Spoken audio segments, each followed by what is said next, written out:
पालमपुर नाम का एक गांव था जहां विकास अपनी पत्नी सुधा के साथ रहता था। विकास गांव में रिक्शा चलाने का काम करता था। एक रोज जब वो काम पर जा रहा था तब, अच्छा सुधा, मैं चलता हूँ काम पर, सवारी आती होंगी। अरे रुकिए तो, अपना टिफिन तो लेते जाइए। आज क्या बनाया टिफिन में? वही जिसे देखते ही आपका मूड ठीक हो जाता है। खुशबू बता रही है तुम्हारे हाथ की स्वादिष्ट कचौड़ियाँ है ना। बिल्कुल सही जवाब। अब जाइए, देर हो जाएगी। और सुनिए, शाम को जल्दी घर लौट आना। विकास रिक्शा लेकर निकल पड़ता है। वो जैसे ही बीच रास्ते में पहुंचता है, उसका टायर एक गड्ढे में जाकर फंस जाता है। वो जैसे ही जोर लगाकर उसे निकालने की कोशिश करता है तो वो रिक्शा खाई में गिर जाता है। हे भगवान, ये क्या हो गया? मेरी कमाई का जरिया खत्म हो गया। उदास होकर वो घर लौट आता है और सारी बात अपनी पत्नी को बताता है। अब वो अगले दिन गांव के सेठ जी के पास मदद मांगने जाता है। कोई पैसे नहीं है मेरे पास, तुम गरीबों का क्या पता, पैसे लौटाओगे कि भी नहीं। अब जाओ यहाँ से। घर लौटते वक्त उसे एक जगह भारी सामान ढोने का काम मिल जाता है। अब वो एक जगह से दूसरी जगह भारी सामान ढोने लगता है, जिससे वो बहुत थक जाता था। ऐसे ही एक रोज जब वो जंगल के रास्ते घर आ रहा था तो उसे रास्ते में एक बूढ़ी अम्मा मिलती है जो एक पेड़ के नीचे बैठी थी। बेटा, इस बुढ़िया को कुछ खाने को मिल सकता है? मुझे बड़ी जोरों की भूख लगी है। पिछले 2 दिनों से मैंने कुछ नहीं खाया है। अम्मा तुम चिंता मत करो, मेरी घरवाली ने कुछ कचौड़ियाँ बनाकर दी थी, आप इन्हें खा लो। वो उस बूढ़ी अम्मा को कुछ कचौड़ियाँ खाने को देता है। उन कचौड़ियों को खाकर बूढ़ी अम्मा बड़ी खुश हो जाती है। वाह बेटा, ये तो सचमुच बड़ी ही स्वादिष्ट है। इतनी अच्छी कचौड़ियाँ तो मैंने अपने पूरे जीवन काल में कभी नहीं खाई। बेटा, तुम्हारा बहुत बहुत शुक्रिया। क्या बात है बेटा, तुम कुछ परेशान लग रहे हो? विकास उसे सारी बात बताता है। अच्छा, ये बात है। चलो मेरे साथ चलो, तुम्हारी परेशानियों का हल है मेरे पास। वो बूढ़ी अम्मा उसे अपने साथ एक गुफा में ले जाती है और वहाँ रखी एक कढ़ाई उसे देती है। ये कोई ऐसी वैसी कढ़ाई नहीं है। इसमें तुम अपनी पत्नी से इसमें कचौड़ियाँ बनाने को कहना, फिर देखना चमत्कार। लेकिन मैं इसे कैसे ले सकता हूँ? रख लो बेटा। ये समझ लेना, तुमने जो इस बुढ़िया को इतनी अच्छी कचौड़ियाँ खिलाई हैं, ये उसी का इनाम है। अब तुम इसमें बनी हुई कचौड़ियाँ बनाकर बेचना, और जैसे ही तुम्हारी 2000 कचौड़ियाँ बिक जाएंगी, उस दिन इस कढ़ाई में तली कचौड़ियाँ जो बनकर निकलेंगी, वो तो तुम्हारे भाग्य ही बदल देंगी। ये सच में? धन्यवाद माई। विकास वो कढ़ाई लेकर घर आ जाता है और अपनी पत्नी को सब बताता है। उस बूढ़ी अम्मा ने कहा था जो चीज तुम्हें सबसे अच्छी बनाना आती हो वो बनाना, और कचौड़ियाँ तो तुम्हारे हाथ की लाजवाब होती हैं, उसका कोई जवाब नहीं।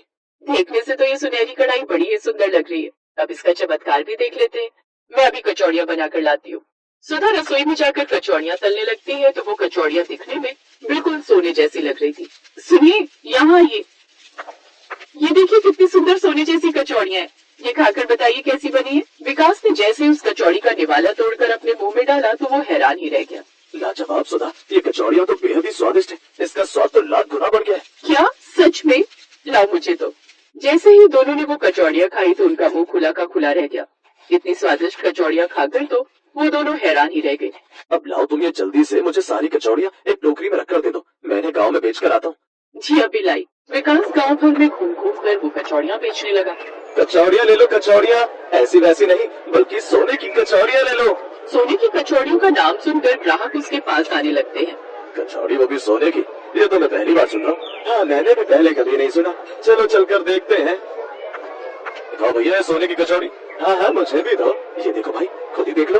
अरे भाई, ये तो सचमुच सोने की कचौड़ी लग रही है, जल्दी से लगा दो हमारे लिए। विकास जैसे ही उनको सोने जैसी दिखने वाली कचौड़ियाँ देता है, वो सब हैरान रह जाते हैं। वाह, ये तो दिखने में जितनी सुंदर है, खाने में उतनी लाजवाब। वाह भाई वाह, मजा आ गया, सच में मजा आ गया। ग्राहकों को उसकी कचौड़ियाँ बहुत पसंद आती हैं। अब सारे गांव में विकास की कचौड़ियाँ सोने की कचौड़ियों के नाम से मशहूर हो जाती हैं। अब रोज सुधा उसे उस कढ़ाई में कचौड़ियाँ बनाकर देती और विकास उन्हें ले जाकर गाँव भर में बेचता। ऐसे ही उसकी 2000 कचौड़ियाँ बिक गई। फिर एक रोज जब सुधा रसोई में कचौड़ियाँ बना रही थी तो उस रोज की कचौड़ियाँ उसे बड़ी ठोस लगी। अरे, ये कचौड़ी इतनी ठोस कैसे हो गई और ये टूट क्यों नहीं रही? जैसे उसने वो कचौड़ी ध्यान से देखी तो वो हैरान रह गई। उसने विकास को आवाज लगाई, सुनिए, जल्दी इधर आइए, ये तो चमत्कार हो गया। क्या हुआ, क्यों चिल्ला रही हो? ये कचौड़ियाँ देखिए। वो कचौड़ियाँ असली सोने की थी। सुधा, ये तो सोने की कचौड़ियाँ हैं। बिल्कुल सही जी।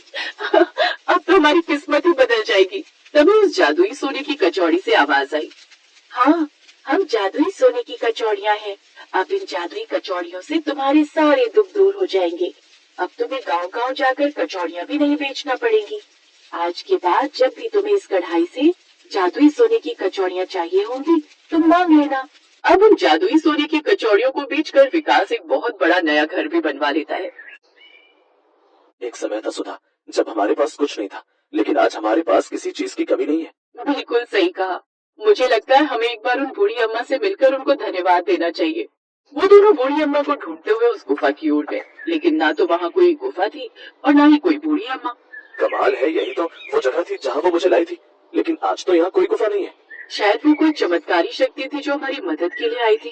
वो दोनों वापस घर लौट आते हैं। उधर गांव का सेठ अब उनकी तरक्की से चलने लगा था और वो अपने नौकर महेश से कहता है, ये कल का रिक्शा चलाने वाला रातों रात अमीर कैसे बन गया? सुना है उसने कई सारे खेत और जमीन भी ले लिए हैं। सुना है वो सोने की कचौड़ी बनाकर इतना अमीर हो गया है। अब वो दोनों विकास और सुधा पर नजर रखने लगते हैं। फिर एक रोज जब सुधा सोने की कढ़ाई में सोने की जादुई कचौड़ियाँ बना रही थी, इस सोने की कढ़ाई से हमारी जिंदगी बदल गई है। तभी विकास उससे बोला, ठीक है, अगर ये कढ़ाई हमारे पास नहीं आती तो हम कभी इतने अमीर नहीं बन पाते। महेश ये सारी बात सुन लेता है और एक रोज सेठ और महेश मिलकर उनकी सोने की कढ़ाई चुरा लेते हैं। मैंने रात को तो यही रखी थी, पता नहीं कहाँ चली गई। उधर जैसे ही सेठ सोने की कढ़ाई में कचौड़ियाँ बनाने लगता है, उसमें से पत्थर की कचौड़ियाँ निकलने लगती हैं जो उस पर वार करने लगती हैं। बचाओ, इस कढ़ाई में तो कोई भूत है, बचाओ बचाओ। सेठ भागते हुए विकास के पास जाता है और उससे माफी मांगता है। मुझे माफ कर दो विकास, तुम्हारी सोने की वो जादुई कढ़ाई मैंने चुराई थी। इन कचौड़ियों को बोलो मुझ पर वार करना बंद करे। रुक जाओ जादुई कचौड़ियों। सेठ जी, आज आपको समझ में आ गया होगा कि इंसान गरीब या अमीर नहीं होता, बल्कि इंसान तो इंसान होता है। इंसान को कभी पैसों का गुलाम नहीं बनना चाहिए। पैसे हमारे काम आते हैं, हम पैसों के नहीं। मैं ये बात आज समझ गया। मैं अब से कभी अमीर गरीब में भेदभाव नहीं करूंगा। सेठ विकास से माफी मांगकर उस जादुई सोने की कढ़ाई उसे वापस कर देता है।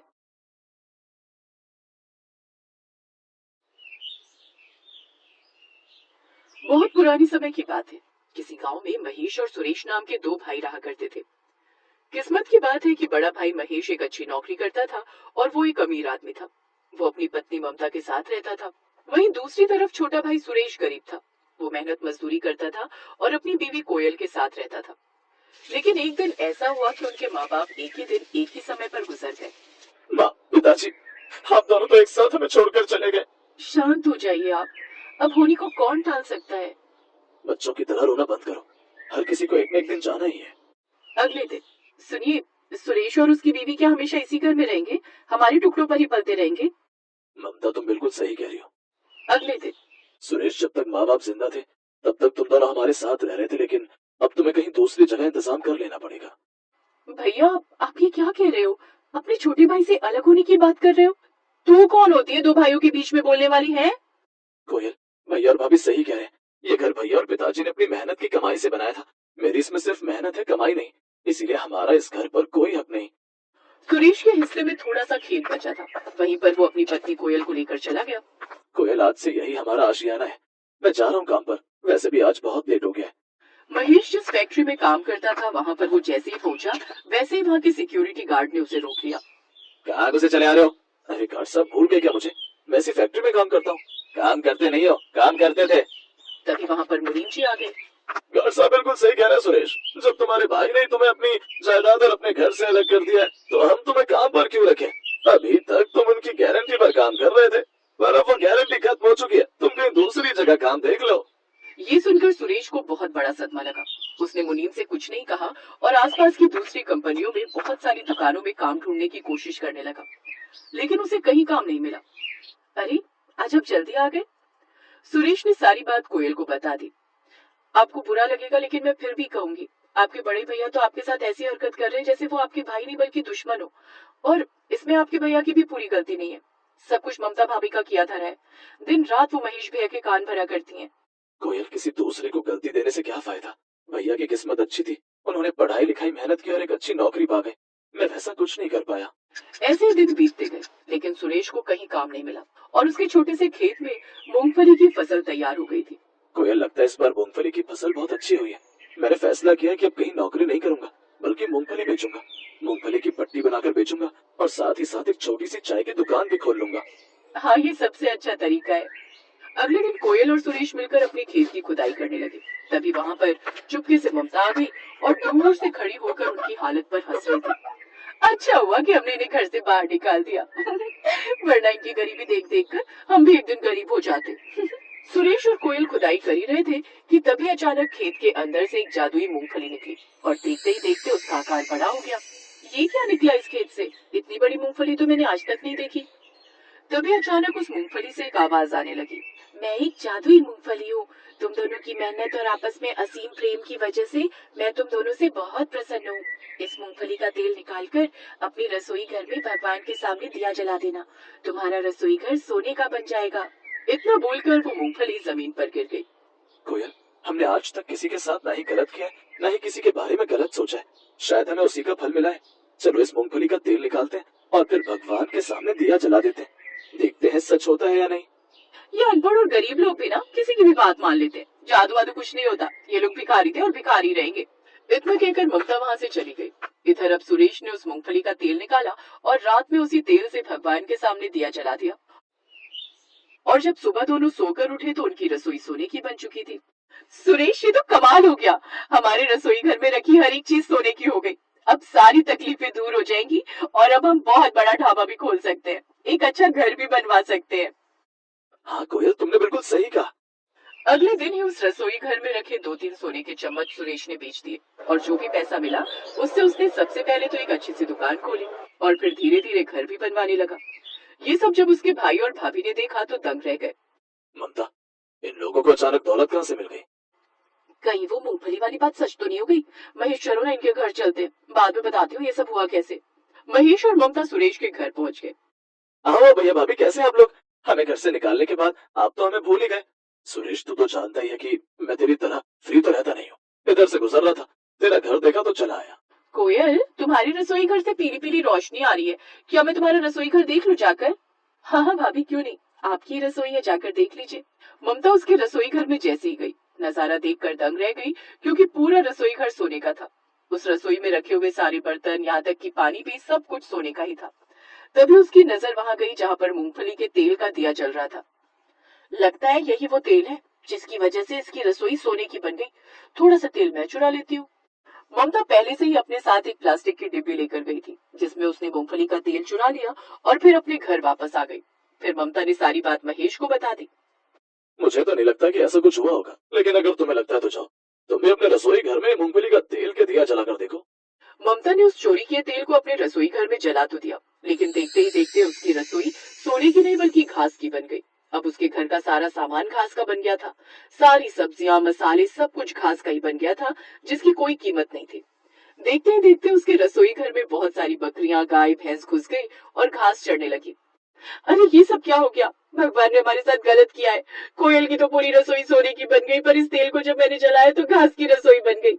ये सारे जानवर देखो हमारे घर में घुस आए हैं।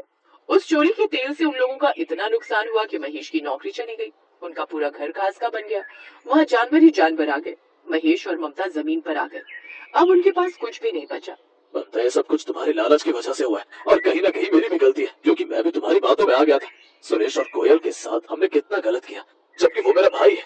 फिर भी उन दोनों ने कभी हमें पलटकर जवाब नहीं दिया। उनके दिल में प्रेम था, उनके दिल में असली भक्ति थी, इसलिए उनका रसोई सोने का बन गया। पर हमने क्या किया? सिर्फ धोखा और फरेब। अब हम यही बाहर जमीन पर ही रहेंगे और भीख मांगकर अपनी जिंदगी गुजारेंगे। मुझे भी अब अपनी गलती का एहसास हो गया है। मैं अब आपके साथ कहीं भी रहने को तैयार हूँ, लेकिन कम से कम मैं एक बार कोयल और सुरेश से माफी मांगना चाहती हूँ। महेश और ममता सुरेश के घर पहुंचे और माफी मांगने लगे। कोयल, मेरी वजह से ही दो भाइयों के बीच दरार पड़ी। मैंने तुम्हारे रसोई घर से वो तेल चोरी किया जिससे तुम्हारी रसोई सोने की बन गई थी। उस दिन मैंने जादुई मूंगफली की सारी बातें सुन ली थी। ये सब कुछ मेरे लालच और घमंड की वजह से हुआ। मेरा घर तबाह हो गया। मेरा रसोई घर और पूरा घर घास का बन गया, जिससे सारे जानवर मेरे घर को ही खा गए। कोई बात नहीं, आज से हम सब मिलकर एक साथ रहेंगे। अब वो चारों एक साथ खुशी खुशी रहने लगे। हेलो दोस्तों, कैसे हैं आप सब? हमारी कहानियाँ देखने के लिए हमारे चैनल को सब्सक्राइब कीजिए और हाँ, बेल आइकॉन पर क्लिक करना मत भूलिएगा।